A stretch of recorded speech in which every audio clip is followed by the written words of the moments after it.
Bé, doncs des de l'Ajuntament de Vilafranca nosaltres el que pensem és que tot el que tenim de patrimoni, encara que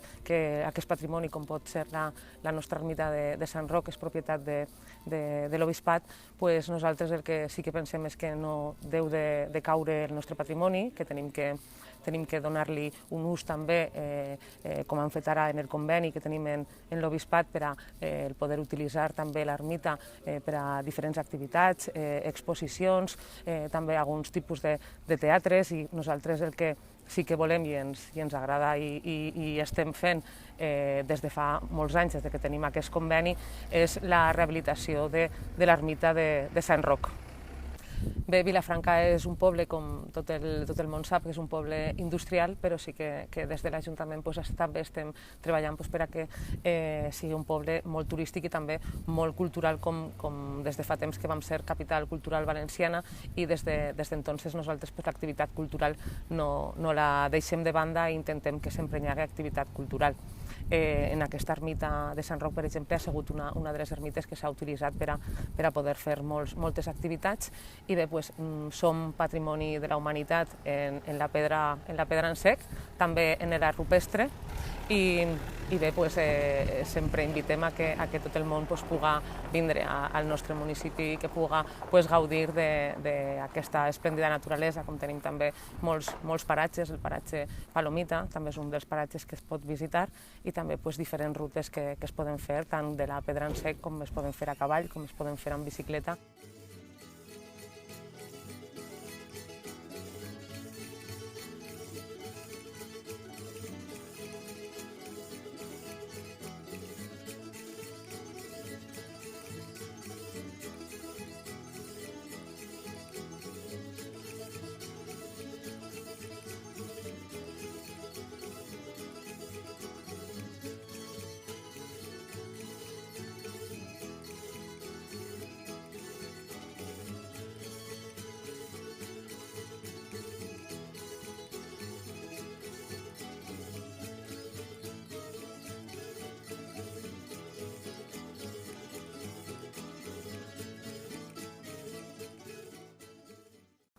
Des de l'Escola de Conservació i Restauració de Béns Culturals de Catalunya vam plantejar unes pràctiques d'estiu,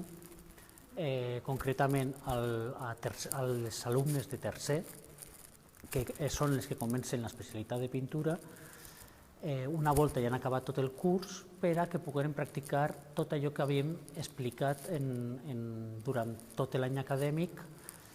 en l'escola. El tercer curs de pintura del grau de conservació i restauració consisteix sobretot en l'estudi i procediments de conservació i restauració de la pintura sobre taula i pintura mural. Llavors, per a la pintura sobre taula no tenim cap problema perquè podem agafar obra real i portar-la fins al taller, però en el cas de la pintura mural la problemàtica que tenim és que en taller no podem intervindre obra real. Llavors es van plantejar aquestes pràctiques per a que aquests alumnes obtingueren aquesta pràctica en obra real tan important a l'hora de fer la seva formació. Una volta plantejat això, vam entrar en contacte amb l'Ajuntament i ens van proposar intervindre aquestes pintures, que són les pintures de Sant Roc, de l'ermita de Sant Roc, de la població de Vilafranca, comarca d'Esports, País Valencià, per a intervindre en elles perquè estaven molt malmeses. És una ermita que feia molts anys que no tenia sostre, hi havia moltes infiltracions d'aigua, tota la capa pictòrica havia perdut el seu aglutinant i s'havia transformat en una pintura molt pulverulenta i tenia molt de risc de perdre's en un període de temps molt curt. Llavors els van vindre a veure, van començar a fer tots els estudis inicials, tot l'estudi fotogràfic, microanalítica, estratigrafies, per veure quina tècnica pictòrica teníem, quin tipus de preparació hi havia en la capa pictòrica, per a determinar més o menys de quina època era, encara que no sabem exactament l'època ni l'autor, però vam determinar que més o menys era final del segle XVIII. i amb això ja ens van dur totes aquestes dades al taller i vam fer una proposta d'intervenció. Vam fer l'estudi de tota la proposta d'intervenció, tot en un estudi històrico-artístic, i amb aquesta proposta d'intervenció es va portar a l'inspector de patrimoni de la província de Castelló per a que validara aquestes pràctiques i que començarem a fer la intervenció en si. I es va plantejar aquesta intervenció en 15 dies a l'estiu. Ja sabem que només en una campanya probablement no puguem acabar tota la intervenció total de les pintures, però fer un primer període que almenys estabilitza aquestes pintures, que va ser el primer que vam fer, una preconsolidació general per estabilitzar tota aquesta capa pictòrica totalment pulverulenta que havia perdut l'aglutinant, i començar a fer una miqueta de neteja i inclús començar a fer una miqueta de reintegració cromàtica. Dintre dels estudis previs, una de les coses que es va fer va ser una microanalítica amb estratigrafies que les vam englobar en resina i mitjançant reactius vam intentar determinar pigments i sobretot el que era més important per a nosaltres, que era l'aglutinant de la capa pictòrica. Això ho vam fer amb una microanalítica de fucsina àcida i ens va donar positiu per a aglutinant de cola animal. Llavors, ja tenint aquesta dada, ja podríem plantejar com anàvem a fer la preconsolidació o quins materials serien més idonis per a intervindre aquestes pintures. Una de les problemàtiques més importants que tenien aquestes pintures, com ja hem dit, degut a les infiltracions d'aigua i als canvis climàtics que ha patit aquesta ermita, era la pèrdua total de l'aglutinant de la capa pictòrica, creant tot unes escenes totalment pulverulentes, amb un punt molt pulverulent, i una primera intervenció, com ja he dit, molt important, havia de ser la preconsolidació per a fixar aquest pigment que estaba tan debilitat y estaba tan pulverulent.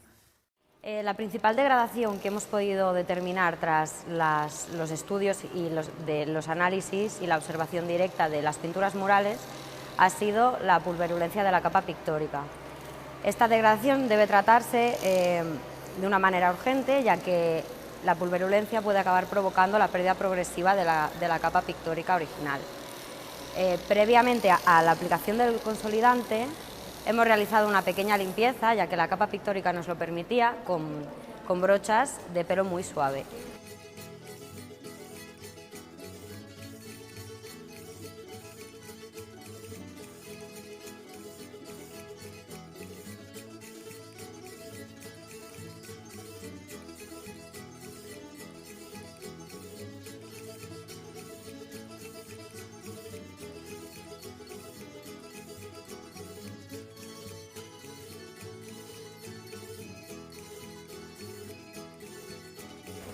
Cuando ya hemos podido eliminar las distintas acumulaciones de polvo y de suciedad que tenía la capa de superficie,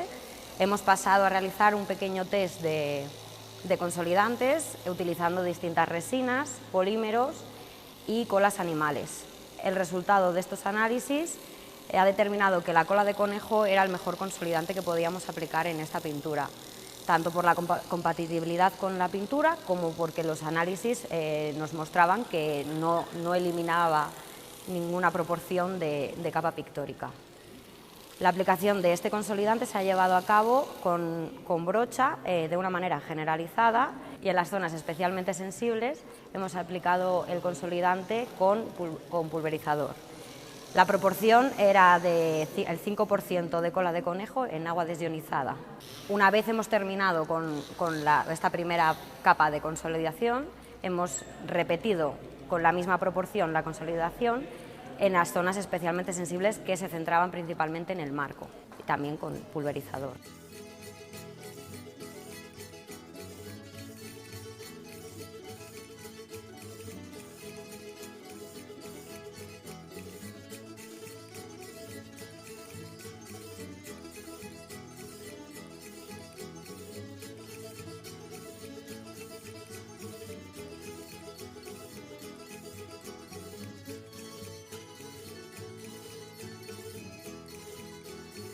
després de consolidar la capa pictòrica, hem tractat de fer un estuc per poder reintegrar matèricament tots els faltants que tenia el mur amb PLM, que és un morter realment que està fet a base de cal natural, i el que fa és deixar una capa inerte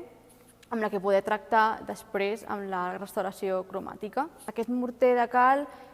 com hem dit, és inerte i no provoca, per exemple, fluorescències que podrien haver sortit més endavant. S'ha de dir també que el seu acabat és bastant llis, bastant blanc i ens permet, per això, reintegrar perfectament amb la cromàtica.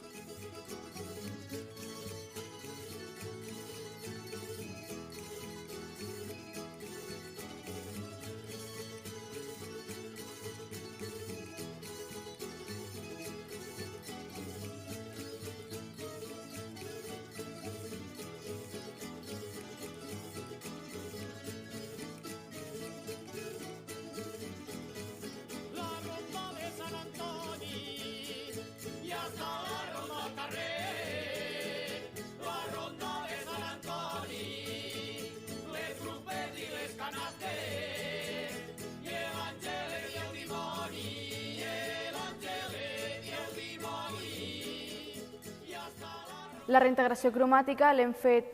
després d'haver fet l'estucat amb el morter, a base d'aquarel·la amb aigua desionitzada, per no provocar tampoc cap tipus d'alteració. Els colors que hem emprat han sigut els bases mirant el que seria el color primari que tenia la pintura, i a partir d'aquestes bases de colors hem anat fent petites variacions depenent la zona. Per exemple, ens tractava un blau, però en alguna zona faltava un marró o faltava un verd, doncs més seleccionant a partir de la zona. Cal dir també que el treball en si, el mètode de treball, ha sigut des de les llacunes molt més grans fins a llacunes molt més petites i sempre amb uns tons a baixa tonalitat, perquè així també es pot distingir en què hem treballat nosaltres i distingir l'original.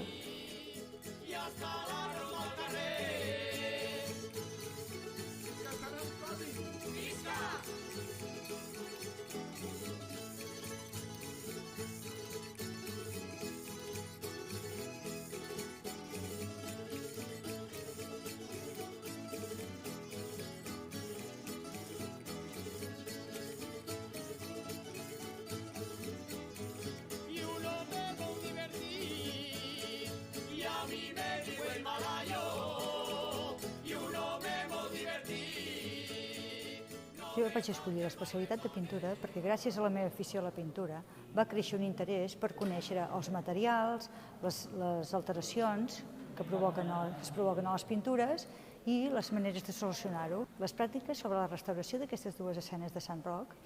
ens ha proporcionat de poder exercitar el que hem après durant el curs escolar. Treballar en equip durant 2 setmanes és una experiència molt enriquidora i molt positiva, ja que forma part del nostre aprenentatge. I també és el que ens trobarem constantment durant el nostre futur professional. És molt enriquidor el treballar en un lloc obert, on la gent pot entrar i pot veure com va evolucionant la intervenció. I ens pot preguntar els seus dubtes o coses referents a la intervenció que estem fent, o tan sols xerrar amb nosaltres.